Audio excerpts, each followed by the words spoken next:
Veraval Reliance મોલમાં cake કાપીને બધા છોકરાએ સેલિબ્રેશન કર્યું ને બધા છોકરાએ ડિસ્કો દાંડિયા સાથે ગરબા રમ્યા. કેવી રીતે આખી માંડીને વાત કરું. પેલા તો બધાને જય સોમનાથ જય માતાજી. તો આજના મિની બ્લોગની શરૂઆત થઈ છે આપણા વેરાવળમાં આવેલું રિલાયન્સ મોલમાંથી. કારણ કે આજે છે રિલાયન્સ મોલની 3 એનિવર્સરી એટલે બધા છોકરા લાલ પીળા કપડા પહેરીને આવી ગયા હતા મોલમાં. આ છોકરો એઠીથી ઉપર લઈને બ્લેક કપડા પહેરીને આવ્યો. એમાં આ છોકરાની તો વાત જ અલગ છે. દબંગના ચશ્મા પહેરીને પોતાના સાઉથનો હીરો સમજે.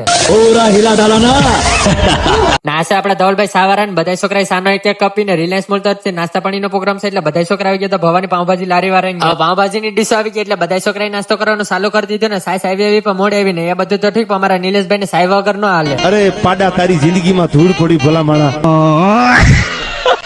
નાસ્તો કરીને બધા છોકરા આવી ગયા હતા મોલવે. કારણ કે કેક કાપવાનું છે ને કેક છે સેટ ને બધા છોકરા કેક જોઈ લીધો એટલે રેવાતું નથી. એ રહા નહીં જાતા.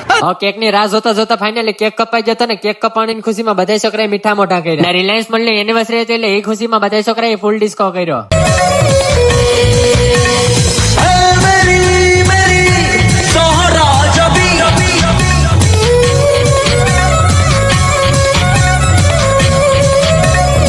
આજના બ્લોગ ની અંદર એટલું જ ને. આવા મિની બ્લોગ જોવા માટે આ ગુજરાતીના પેજને ફોલો કરીને જાજો.